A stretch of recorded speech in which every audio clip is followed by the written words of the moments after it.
Good morning, everyone. Please take your seats, those of you still up.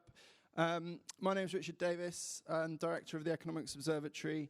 A quick advert. We have our magazine, Eco, free copies for you all at the back. We've got produced 2 so far, one on COVID and one on the environmental crisis. Both of them complimentary copies at the back. Please take them, read them, give us any feedback on what you want to read next. Today we've got a fantastic lineup coming up. We've got the climate crisis. We've got the crisis facing young people. We've got the question of, do we have an inflation crisis? We've got the future of business, debt. We've got a great new book on technology, China versus America in the global economy, and also household labor. For those of you that are students, we have got enough space for you to stay in the afternoon, and there will be a complimentary lunch at lunchtime, so stick around for that.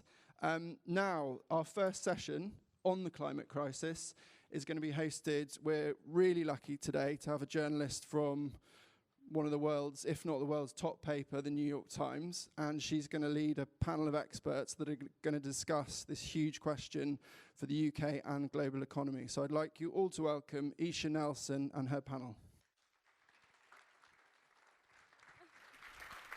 Thanks, Richard.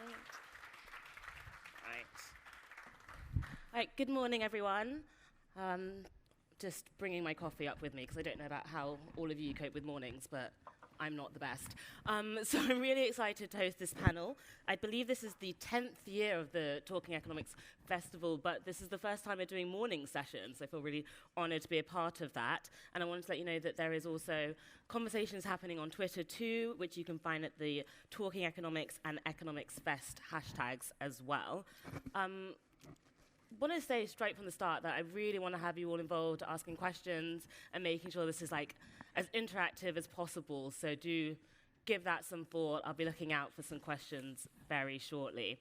So to start with, I'm just going to briefly introduce the panel and then have them talk a little bit about who they are and what they do themselves. So first of all, Karis, you're right with me, so I'm going to have to start with you, if that's all right. Do you want to just introduce yourself quickly? So I'm Karis McIntyre. I'm 16 and I'm an A-level student from Salisbury. In 2019, I was involved with the school strikes and kind of organising those in my city, and then that led me to work with the UK Student Climate Network, and in early 2020 I co-wrote a bill called the English Climate Emergency Education Act with the organisation Teach the Future, where I've mainly been volunteering to get climate education weaved through the curriculum to support young people in being prepared for their future. Great. Anna, it's on to you now. Hard act to follow. I'm not 16. I'm substantially older than that. My name's Anna Valero. I work at the Centre for Economic Performance at the LSE.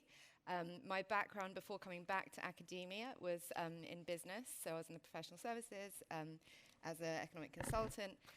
Since being back at the LSE, I've been focusing on productivity and growth and how sustainability can be seen as compatible with that. So this has been through both academic work, but also through the LSE Growth Commission, and currently in the Resolution Foundation Centre for Economic Performance Economy 2030 inquiry, which is looking at the different shocks and transitions facing the UK economy and how we can try and get through to the economy we want by 2030. Great. Dimitri next. Thank you. You don't look a day older than 16.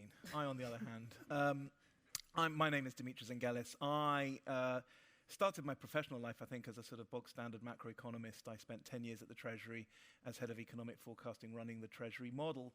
Then I sort of took a sort of tangent and started working with Nick Stern on the Stern Review on the Economics of Climate Change as one of the senior authors on that, ever since when I've continued to work on issues of sustainability and climate, but always with a sort of growth, productivity, competitiveness, and innovation bent, a sort of macro story. I still work with Nick on a number of these issues, but now I'm working with Diane with a team in Cambridge that's looking at moving beyond GDP and focusing on the stock of broadly defined wealth, the stuff that really does generate prosperity and well-being, but the stuff that if we don't monitor and measure it and manage it carefully will undermine our ability to prosper sustainably on this planet. Diane, to you. Diane Coyle. I'm a professor at Cambridge now, but I've done lots of jobs previously. and I work on sustainability with Dimitri and some colleagues, and also on the digital economy, which I've been doing for many years now. But I think my main qualification for being on this panel is that I'm the oldest member of the panel, and I've lived through lots of crises, so I can look back at them. Yeah, I also realised I failed to introduce myself. I'm Eshe Nelson. I'm a business and economics reporter for the New York Times. I'm based here in London. Delighted to be in Bristol. So let's start with a quick question. We are less than a week out from COP26. I think there has been kind of this back and forth. Was it a success? Was it a failure? What were expectations about it? So I've got a nice, easy first question for all of you. Are you on the team that COP26 was a success or a failure? I'm going to go in the reverse order and start with you, Diane. I think it was a failure. Obviously, we focus on India and China and their need to grow and compensation for low-income countries. But what wasn't in focus was the speed of transition away from hydrocarbons in the rich economies and the extent of the subsidies that governments are still giving to fossil fuel producers. Well, I'll just sort of try and mix it up a bit by saying it was a success, but only relative to a very low benchmark. That's a classic economist answer. But by which I mean that there were a fair few bits of positives in there. All OECD countries really did tighten up their commitments, with the exception of Australia. There were good commitments from India. China not so much, but China tends to overachieve anyway. So hopefully China will come in with further ambition. Its agreement with America was a positive one. Good stuff on carbon markets. Some reasonable stuff on deforestation. Not much on the 100 billion transfer to developing countries. But to be honest, 100 billion is spare change. We're going to need way more to flow into developing countries to help them transition. So in a way, I think that debate really just has to move on. But let's bear in mind, this is just one COP. It's 1 year. And we're now talking about the possibility of 1.8 degrees and maybe 2.3 degrees. That is not enough, right? It's not 1.5. It's not going to save us from climate catastrophe. But 5 years ago, that would have been beyond our wildest dreams as kind of plausible outcomes. We're not there yet. There's a lot more to do. Let's not get complacent. But I don't think it was a complete failure. Well, I would agree with a lot of that. I think if we're measuring success as to getting to 1.5 and being sure about that, it's clearly a failure. But on the other hand, pre-COP, we were kind of over 2 degrees, 2.7 I think it was, we were heading towards. Now, if all the pledges that have been made are actually implemented, and that's a big if, we can see a route to below 2. But clearly what we need is more than that. So we need more ambition and more implementation, more policies, more legal frameworks. And I think, one other element of success is the fact that there will be another meeting next year. And hopefully now the momentum is building in a way that, in some sense, has exceeded expectations going into it. I'm going to make you pick, though. Okay, on the 1.5 failure, but no buts. Anna, Anna, we've had you, Karis. Yeah, so I completely think it was a failure. I understand that there are positives. I mean, every time you fail, there are positives. Like, if I mess all of this up, I'll be like, well, at least I came. But I think it was.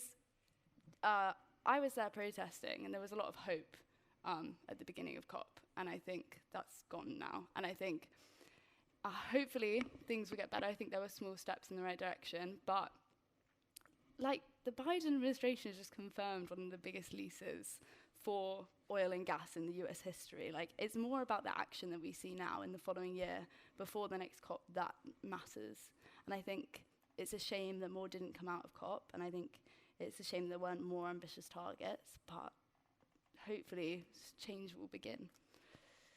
But we'll see. So I think it's a question for next year, whether this COP was good or not. Right, we'll see. When they have to come back next year, we'll see if they actually, in between that time. I think we can say your position on this panel is a success already. I'm just going to park that aside. I'm going to attempt some audience interaction, so please help me out here, and just ask whether you think it was a success or a failure by a show of hands. So I'm going to start with success. Be brave if you thought it was a success. You can say so. We've got a couple of hands. And then I guess we'll do failure, which is pretty much everyone, although some undecideds, but I'm not taking undecideds on this one. So you really had to choose your vote. So yeah, we're here to talk about what the next crisis could could be. The question is the next crisis. I gather we have decided that is the climate crisis. And Diane, I want to come to you again and ask, as an economist, spending plenty of time also thinking about the role of economists, what do you think your profession's duty here is with climate change? And not to say there hasn't been years of great work amongst environmental economists, but in terms of really bringing that into the mainstream and the work that will be the most effective. That's a great question. And I don't often look to Milton Friedman as somebody I admire, but he had this theory of change that said the way we organise society only ever changes when there's a crisis, and you have to have the right ideas lying around when the crisis happens. So for me, this is about a battle of ideas. And since 1979 and the Thatcher election and Ronald Reagan's election, we've had this public philosophy of free markets work well. There's this sort of, you can leave it to market mechanisms to sort things out. Sure, there are externalities, but let's park those to one side and not think about them. And now we've got to really cement in place a different way of thinking about how do we sort the economy.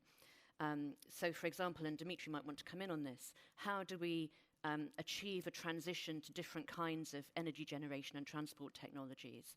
And what's the role of the state as well as the market in bringing that about? So I do think we've got a role.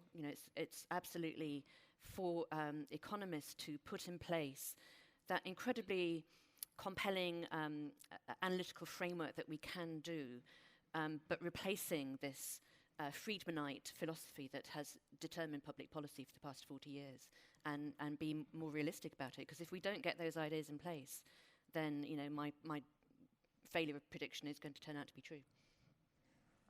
Dimitri? Yeah, I mean, absolutely. Clearly, post-COVID and with the other kind of existential crises that we're facing, climate, the environment, foremost amongst them, this is a time of change. And I think there are two defining features, if you like. There are more than two, but there are at least two defining features of the current environment we're in. The risks are much higher in terms of the activities we're undertaking. I mean, they are planetary. We haven't had to face that, at least not so evidently, in the past. So huge risk and uncertainty. And the pace of change is just that much faster. We are transitioning in and out of new technologies and new behaviors faster than we've ever done in the past. So that tells you that the name of the game from the perspective of an economist is much more about risk opportunity management and much less about our conventional ways of thinking. Economists tend to think about unique equilibria and static optimization and all these terms which they kind of assume this and assume that, then the world looks like. Well, you can't assume anything. And not only can you not assume that the world's going to look like this and that, actually what the world's going to look like is a function of all the actions, decisions, investments we take today. It's what's called path dependent. So we don't know what the future's going to be like. We don't know what it's going to cost to decarbonize and save the planet. But we do know that whatever it's going to cost, it's going to be a heck of a lot more expensive if we dither and delay taking action and we fail to manage that cost. Because if we start now, if we set in train the kind of behavioral change and the innovation, then what we find is actually we generate cost savings, efficiency, innovation, and productivity that actually ends up allowing us to decarbonize much more quickly, preserve our natural capital in a way that actually leaves us not only in a sort of cleaner, quieter, and more secure world, but actually in one that's more efficient, more innovative, and more prosperous as well. So it's not about economists being pro-growth. It's about starting with the stuff that can actually make the world a better place, and then tackling the harder stuff, which is about behavioral change and about sacrifice. But we can get to that much more easily if we get going on the stuff that, frankly, we should be doing anyway. We shouldn't really be relying on smokestack industries and fossil fuels because they're not very efficient compared to the alternatives. Well, even as you describe that, it's not exactly in human nature to be proactive. As someone whose job is constantly to be on deadline, I very much know that I like to leave it to the very last second possible, but that doesn't work here. So, I mean, how do we overcome that as a society? And I'm curious about how your role in innovation could maybe help push past that inertia. Is that for me? Yeah. I mean, I think innovation is crucial to this story, and it's not just the invention of new technologies, it's the diffusion of some technologies we already know exist, or practices we know that exist, and those that are emerging. And this is where, as Diane said, there are multiple market failures, even when we talk about normal innovations. There are information asymmetries, there are financing constraints that prevent innovative firms accessing finance to develop their products. There are obviously various barriers when you're talking about systems where you need coordination, you need governments to step in and coordinate things with standards and effective infrastructure design. So there are many reasons that if we leave this to the market, it's not going to happen fast enough, but if we have a coordinated vision with incentives aligned across policies, frameworks of institutions, both within and across countries, obviously, and that's why COP is so fundamentally crucial, then we can actually achieve that change. Crowding in the innovation that we need to meet the targets, but also crowding in the innovation we need to actually achieve growth. And that's where there's a positive story for countries like the UK, really. You know, we have a very strong research system. We have lots of strengths in innovation. So if we're thinking about our very, very poor productivity performance that we've seen since the financial crisis, which widened our pre-existing gap that we had with many of our peers, then innovation is the way we can start to address that. But then this is the challenge. We're in an area now of radical change. We're not thinking about marginal tweaks here or there. So a challenge is how do we actually set industrial policies, innovation policies, subsidies, particular technologies in this era of uncertainty? And again, that's where I'd say actually there's a fundamental role for economists. We need better data, we need policy evaluation, we need forward-looking measures of where potential might be. We need to be tracking this in real time and helping to inform policy as it evolves in that sense.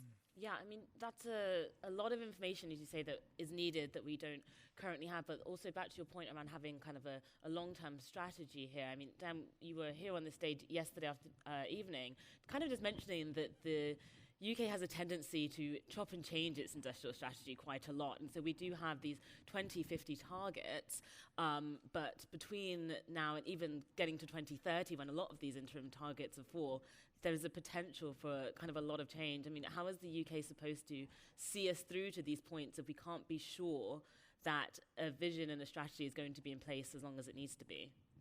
Well, I think young people and climate strikes and public pressure is going to have an important role to play in keeping governments, of successive governments, on track for this. But just to follow up that really important point Anna made about coordination, you can hopefully take some of this out of the party political domain. And the example I want to give is mobile phones, which were around in the 1980s, and they were about this big, and only yuppies carried them. And the real explosion in the market came when a committee of bureaucrats in the European Union set a standard called GSM. I think it stands for Groupe Spécial Mobile or something like that. And because that was a big enough market, all the manufacturers of network equipment and handsets converged on that standard. And then it became a global standard. And then you get economies of scale, and all of the private sector investors and manufacturers heading in the same direction. And, technical standards should not be party political. So if we can get governments to get their heads around the need for this kind of coordination and take it out of that shopping and changing domain, that would be great. But actually, and I'd love to hear about the prospects for more public pressure, because I do think there's a real generational change going on here. Yeah, Karis, can you actually talk to us a little bit about the organisation you're with and just in terms of its precise priorities around education on climate? Yeah, so the organisation I'm part of is called Teach the Future. As I said, we co-wrote this bill called the English Climate Emergency Education Act, and it's essentially just weaving the climate crisis through the curriculum. We call it like a golden thread, because whether you're going to be a builder or a banker or like a farmer or a pharmacist, like you're going to be affected by the climate crisis in your future, and it's unfair not to teach students about their future. Only 4% of students feel that they know enough about the climate crisis, and I think that's just shocking to me, because obviously I've taught myself so much to, feel a sense of control almost, which obviously none of us have. Maybe some of us more than others, but essentially it would require resources and training to be provided by schools and teachers, taking broader social justice aims within the climate crisis and teaching about the climate crisis. And it would also require all educational buildings to become net zero by 2030. So it's a really interesting bill, and I think hopefully the government are listening to us now. We had a Westminster Hall debate a couple of weeks ago, and on the 5th of November, the government's announced that they've listened to us and incorporated some of our ideas into legislation. So by 2023, all schools will have to teach more on climate education. That seems to be in mainly STEM subjects, which I think is quite unfair, because I don't want to go into STEM. And I'm still going to be affected by the climate crisis. Do you have thoughts as well on who will write those curriculums? I mean, how much of that is a concern around, they'll incorporate it, but they're obviously, I know this comes up a lot with like history education and people thinking about decolonizing history education, who will then write that? Yeah, I think it's definitely a worry. I think it is quite hard to argue with the science when it's presented, like the IPCC report. People do try. Oh yeah, no, I know. Oh yeah. My MP was like saying all this stuff that they're going to do wonderfully, and I was like, have you read any of it? But yeah, hopefully it will improve some things for a lot of people. But I think what's really interesting to me is that this is called the next crisis. And a lot, like, we're talking about it as if it's a future crisis, but there are so many people dealing with the effects of climate change right now. There are people losing their homes to flooding. There are people losing their homes to wildfires and unprecedented weather events. There are just things that are already happening, and we seem to be ignoring those, especially like policymakers and politicians seem to be ignoring the fact that it is affecting so many people right now. Great. No, I will definitely come back to that. Dimitri, you wanted to... I just thought it's so interesting linking the two comments that were just made, and the role of the next generation of economists and the next generation full stop. I mean, Diane started by talking about sort of Friedman and Hayek and Thatcher and Reagan and this era of free markets, which was then kind of moderated a little bit by the sort of third way movement, which said, well, actually, kind of if you're going to think long term, you need to take things out of the hands of politicians and give them to sort of technocratic bodies that look beyond the electoral cycle, which sounded like a good idea, because otherwise you're constantly trying to please the short-term whims of an electorate. So you had, independent central banks and regulators and competition authorities and all the rest of it, which allowed you to take a sort of longer-term view. The problem is that we flunked that challenge because we weren't sufficiently aware of the distributional consequences, a degree to which big sections of our communities were left out of a lot of the prosperity that was generated during that, what was otherwise a fairly golden era of the 90s and, early 2000s. There was strong growth, there was relative, global unity and so on. And there was some progress even in some countries on dealing with some of the environmental challenges, not enough, but clearly. But now we've had a backlash, which said, look, these kind of experts, these elites, these technocrats, they just didn't serve, the interests of a lot of people. And we've gone back to slightly more sort of short-term populist measures. And I think, the point you're making, it's really incumbent on the next generation to say, look, we need to persuade people that this is in everybody's interest. It's not about kind of rich people buying Teslas or, middle-class vegans eating vegetarian food, whilst kind of, ordinary people have to kind of pay more for their cars and their heating bills. Because we go down that route, we're going to get nowhere. But we can't go back to the technocrats route. We have to go, there's a sort of middle ground where we just have to persuade people that this is about kind of ordinary people being included in having a sustainable future. And unless we do that, and that's why terms like kind of just transition and keeping an eye on the distribution of the consequences is so important, because otherwise it's going to be really difficult to look beyond the electoral cycle, because no one's going to trust you and no one will hold you accountable for delivering in their longer term interests. And that's, I think, the real challenge we face. Well, I'd say you want to be careful that it's not just incumbent on the next generation of economists, because they will take, like the way the profession works, it can take a very long time to be considered kind of the, top tier within that field. Yes. And so my next question actually is the profession in a position to help push for that just transition, given the lack of diversity, given its makeup? Can we be sure that in the process of wanting to transition, we don't end up replicating global inequality, putting that burden onto the global south? I spoke to some people about the impact of changing supply chains, and there's a real concern that you just yank out your processes from countries where the energy grids can't be as green, and you just leave people in unemployment rather than saying everyone must be part of this. And I think there is as economists, your role in making sure that doesn't happen, but if given historically, being part of that problem makes it tricky, I think. These big transitions are always really difficult in economic structure, in energy systems and so on. And there are winners and losers, so that's politically very hard.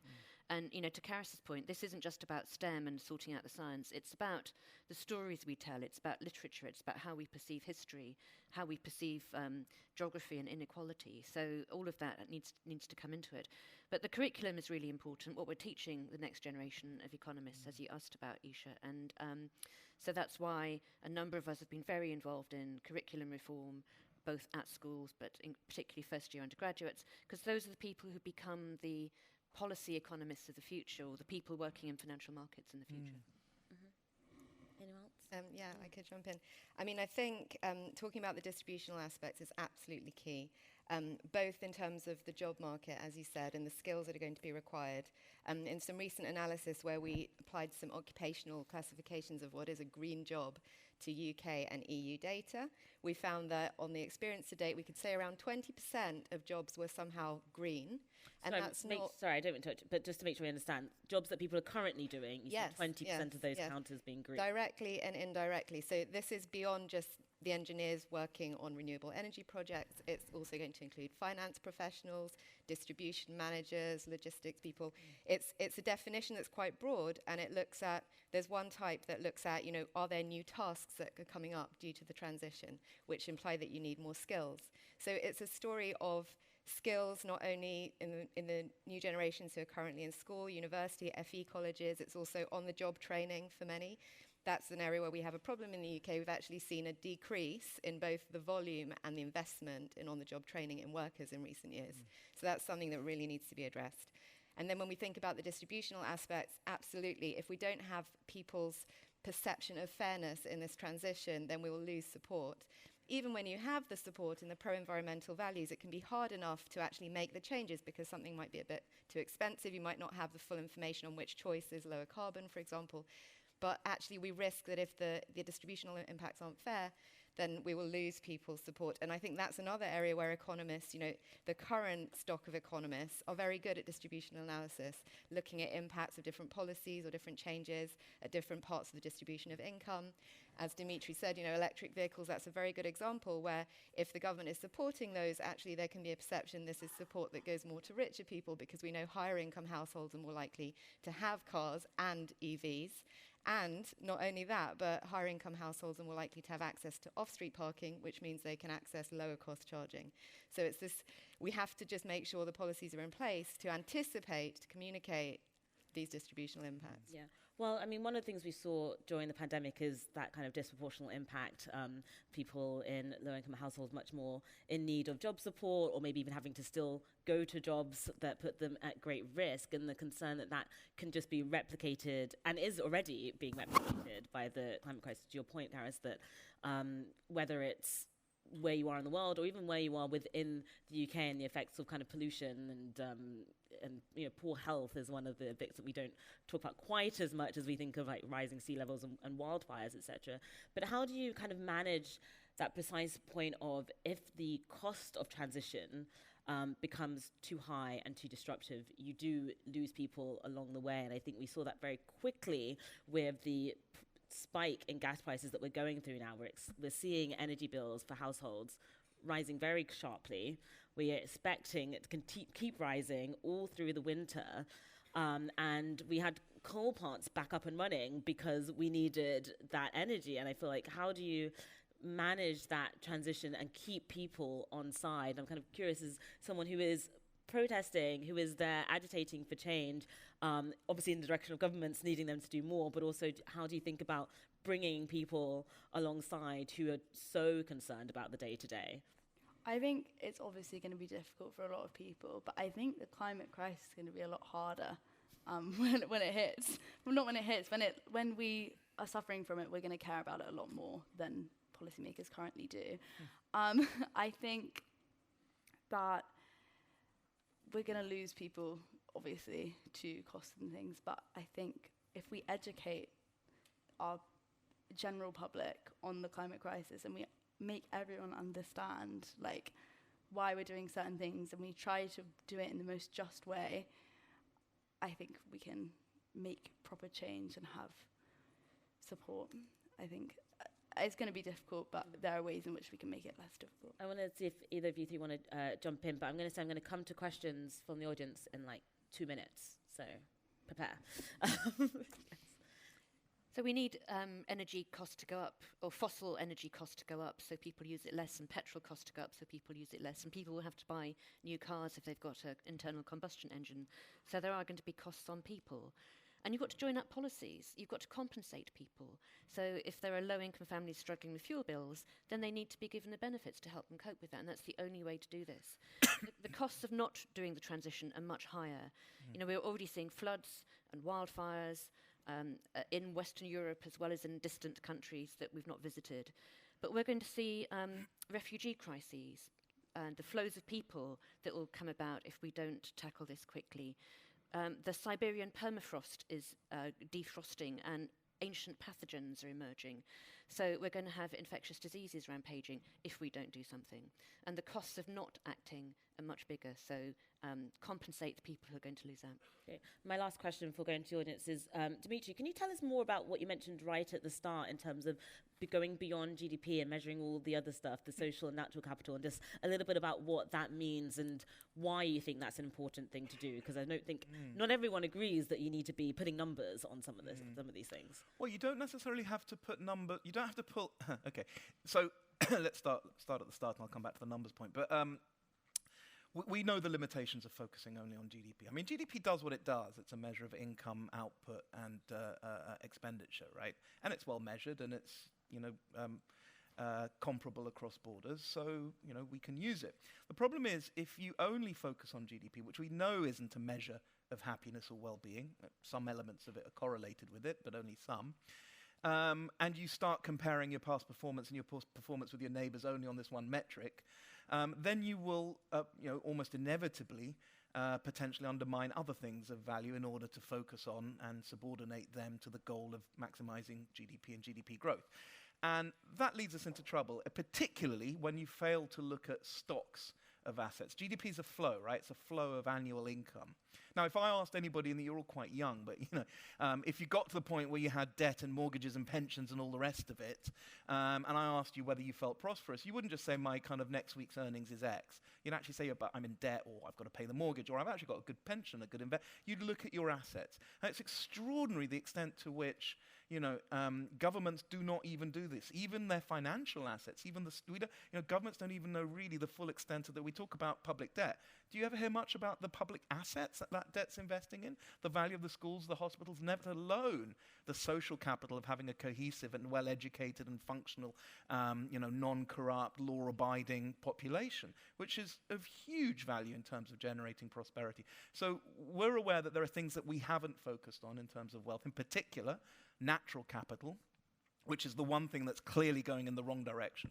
We're building physical capital, we're building human capital, we're building intangible capital and ideas, but we're running down natural capital. And why wouldn't you, if all you're focusing on is GDP? Wouldn't you chop the forest down and deplete the fisheries and get rid of the biodiversity to maximize your GDP? So we're saying that you really need to focus on these things, which, yes, by definition are hard to measure, one of the reasons we haven't measured them, in order to keep track of the destruction you're doing and the potential impacts that's going to have on generating the future stream of well-being. Now, the question is, do you value it?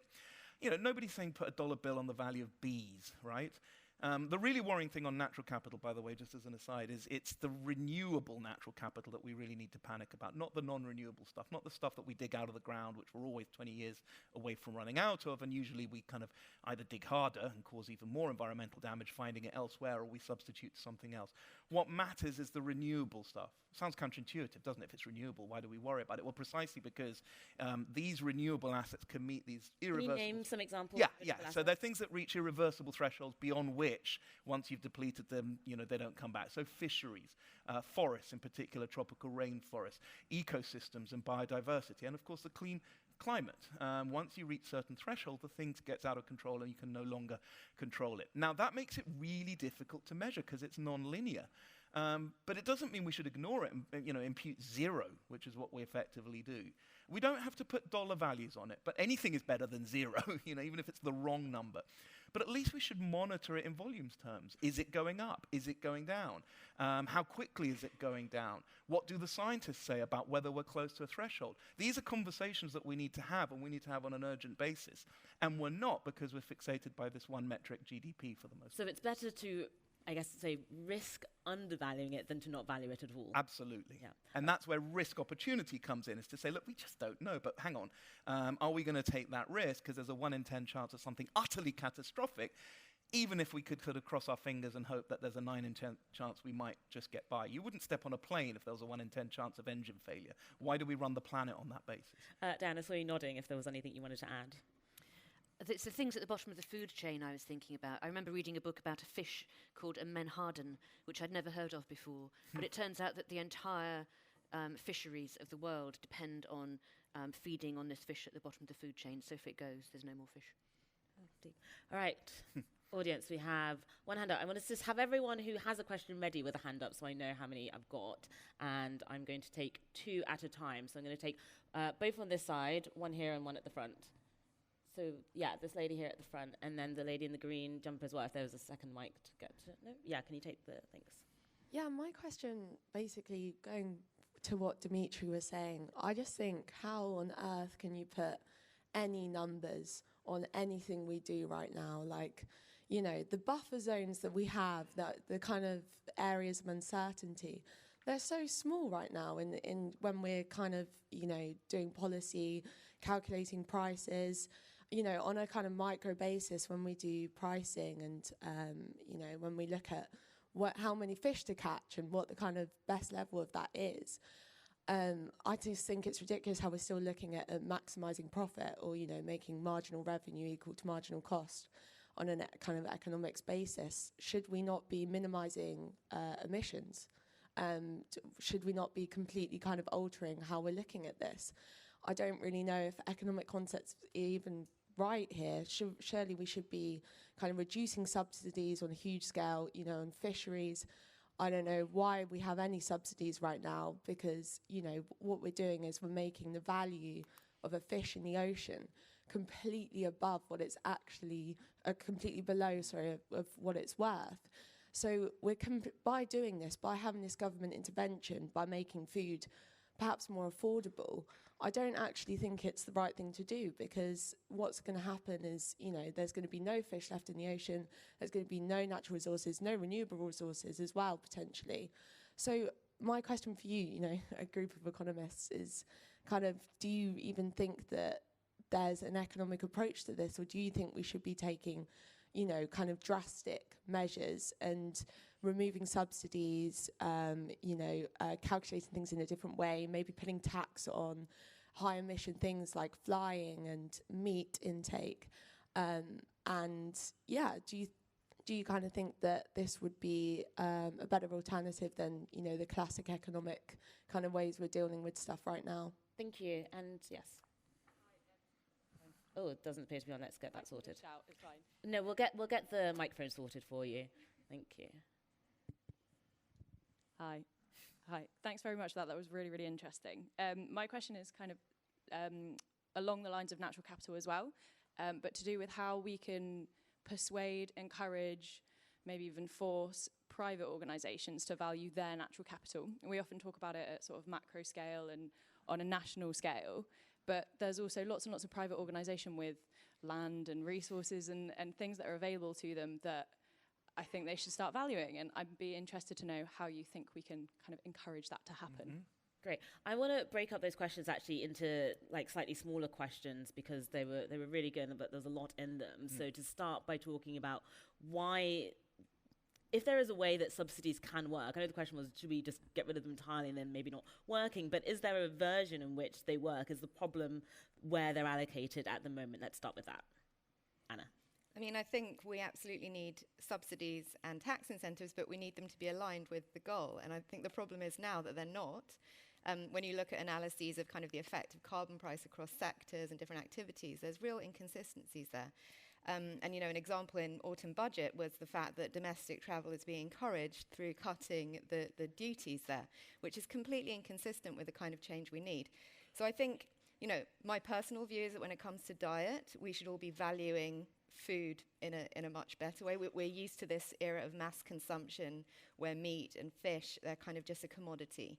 But if everyone kind of is encouraged to value that because it's maybe more expensive and therefore you reduce your consumption, but you really think about where it comes from, this is all stuff that can either be affected through taxes, subsidies, or regulations. You know, it's in a sense a regulation, such as the phase out of the internal combustion engine, that's relatively costless for a government. Obviously, there are impacts on tax revenues and industry and everything, but once that regulation is set, industry then changes and adapts and innovates to get there. And a similar logic should apply in other areas where our behavior is required to change as well. Just one footnote to that. These are economic tools. Yeah. So the issue is, how does the government set the framework within which the economic tools and incentives can operate? And it's the framework that needs fixing. But then the tools themselves, the incentives themselves, can be really powerful, as Anna's saying. And actually, just even a step back on that, you know, what is economics? I mean, it's very easy to say that kind of economists have screwed everything up and it's economists' fault, and if only they could walk away. But what should economists be doing? What is economics ultimately about? It's about, whether you want to call it maximizing or optimizing, getting the most well-being out of scarce resources somehow. And if economists, as part of that objective, are ending up frying the planet and destroying the world, then there's something wrong with the way we're using our tools. And, you know, I worked on the Stern Review, and one of the first findings was, we're doing this wrong. We're not, you know, serving our own interest by carrying on like this. We're not measuring the right things. We're ignoring things. We're, you know, things of value go beyond GDP. You know, there are things we value in terms of inalienable rights, in terms of, you know, the society, the social capital we live in, the kind of, it's not just about commensurable utilitarian forms of output. So economics is a science that needs to move with the times, and it's a behavioral science. It's about what we do, how we all act, and how we serve our own best interests. And I think economics is lagging behind the times, and I think the big challenge, the kind of stuff we're doing with Diane, is to keep economics up to date, relevant, and hopefully even ahead of the curve before we start because we have been part of the problem. You know, I've often said economists not only get the future wrong, they make the future wrong. Because if economists sit there telling everybody it's going to be prohibitively expensive to save the planet, then everybody behaves as if it is, if they're believed. We have a position of responsibility here because governments do believe us. And if they behave like that, then it becomes a self-fulfilling prophecy, because they won't invest in the things that generate the cost reductions and innovations that make it quite profitable to save the planet. I think, so I've been taught economics for 2 months, so bear that in mind. I think there is such a focus on growth, and the way economics is presented, especially to people that maybe aren't studying it, is this like focus on this growth of economy and this growth of GDP, and that's not really how we need to be looking at it now.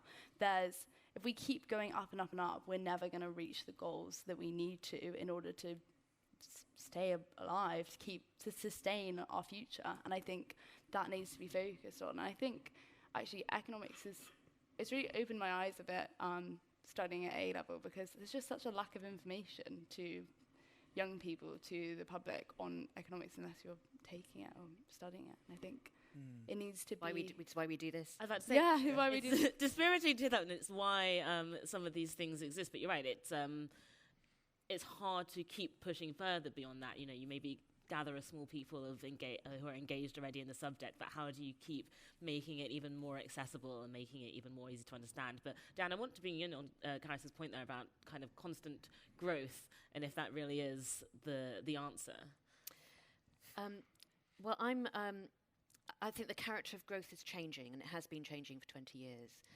So we certainly can't carry on growing using materials and energy with the same intensity that used to be the case in the past.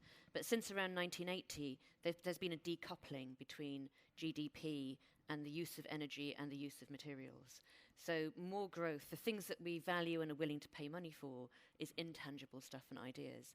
So I think that kind of growth can still carry on happening. But what can't carry on happening, and the reason that we need to do what Dimitri was saying and measure the physical impact as well as the value impact we're having on the planet, is because, you know, that decoupling could not have continued and can't be allowed to continue. I do happen to know a really good book about GDP if anybody wants to. I think it's in that corner, or was it at some point in that corner? We probably could get it. Guys, I want to bring you in because there was a little question in there around lifestyle changes and how much, you know, we've talked quite a lot about government policy, international government policy and energy transitions, but how much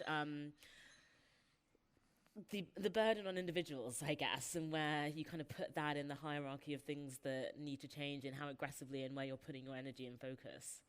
Yes, I think individual change is very important. I think it's maybe put on a pedestal a bit. I remember when I was first doing the strikes, And there was this whole thing where people thought I was really, really into recycling, and that was all I was. I was the girl that recycled. I remember I went to a party and someone was like, "The recycling bin's over there," and I think I think it's just put so highly up there that like this is all we can do. And I think there needs to be more action from governments and within, wider policies and economics. But I think obviously what the consumer buys kind of controls what is produced. So I think, yes, there needs to be lifestyle changes, but that's also going to come from the implementation of education, implementation of our bill. If we educate the public and they change their behaviour, that's obviously a huge positive, but it shouldn't be put on this super high pedestal that it is. As if it'll do more than is possible. It'd be easier if companies made it easy for people to change their behaviours and made it easier to the things they bought weren't full of plastics, etc. Which brings us nicely to the question about how much private companies should be forced to think about their natural capital as well, and if there's a way to do that. I'm curious, Dimitri. Yes, it's a really good question. It's really important, and also agreeing with what Karis said about it goes beyond individual action, goes beyond any individual company. I mean, there's the best will in the world, an individual can try and save the planet, or a company can, but if all that does is make flights cheaper and roads emptier because you don't drive and fly, and your neighbour buys a second SUV and goes on 2 holidays, you haven't helped. So you need leadership to come from individuals, from governments, and also from businesses. But therein, there are some opportunities. A company needs to look not only at its activities, but the sustainability of the products that it produces. So if you're producing a combustion engine vehicle rather than an electric vehicle, you'll have a greater environmental impact over the lifetime of that product. And then also its entire supply chain. Where do the inputs come from? What are the kind of environmental sustainability issues and social issues related to production of these things in other countries, for example? And those are very difficult to monitor. But there is an opportunity here. We talk about how rapid change is. It's not just the climate crisis and decarbonisation and resource efficiency. We've also got this 4th industrial revolution in digital technologies, in AI, in big data. If we can marry the two together successfully, making sure that those routers and servers are all powered by renewable energy, we can start to really monitor the entire supply chain quite accurately and try and reduce wastefulness, try and move towards a circular economy where we reduce material use, we monitor the product as a service through its entire life cycle, and then can dismantle it, recycle it, or reuse it. Then I think there's a real opportunity there for companies to actually work with their suppliers and say, look, if you don't have a credible metric for your sustainability footprint, then we will use a different supplier. So you start a competition amongst the entire supply chain to be sustainable in order to not only be able to serve markets, but actually to access finance. Because increasingly investors are saying, look, we don't want to risk putting our money in assets that are going to be stranded, in assets that are about the economy of the past century and not about the economy of the future century. So actually this whole kind of, it used to be the green stuff that was exotic and risky. And now finance is thinking, you know what, actually the green stuff is the way the world's going. We might have to take some risks. But it's saddling ourselves with the assets of the past that might lose our investors' money. So if you can flip the competition, but that requires, the policy toolkit and the policy frameworks, it requires the metrics, and it requires the technologies to do that. But if you can do that, you can start to and companies can then start competing to show leadership in doing things the right way rather than just maximizing profit. We might start to see that if done well, given these new transition plans that financial institutions and large listed companies are going to have to produce for their, how are they going to get to net zero and the interim targets along the way. I do say if they are done well, because there's not huge amounts of evidence that people know how to do a very good transition plan at this point, to kind of what we were talking about earlier about the need for better data and information. But you would start to see that pressure kind of coming down the line if everyone's saying to the next person in their supply chain, show us your emissions and show us how you're going to reduce those, otherwise we're going to have to move somewhere else. But that is why I brought up this issue of a just transition and not just yanking funding and resources away from companies that are finding it harder to transition. Anna, did you want to bring anything else in before I took more audience questions? Yeah, I was going to emphasise there just the complementarities, because obviously we need the ESG requirements, we need the reporting. Just ESG, just want to say what that is. Environmental and social governance.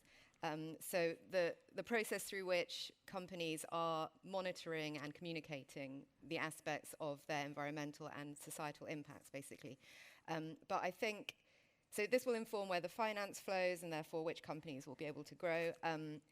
But this information is really key also for informing the choices of the consumers and also the workers. And I think that's where there's this complementarity with the public campaigns, with the education, because if people are demanding different products and if workers want to actually work in something that they believe in, this will really reinforce itself. And there's already evidence that companies that are kind of doing well on their sustainability are more attractive places to work and get more kind of applications.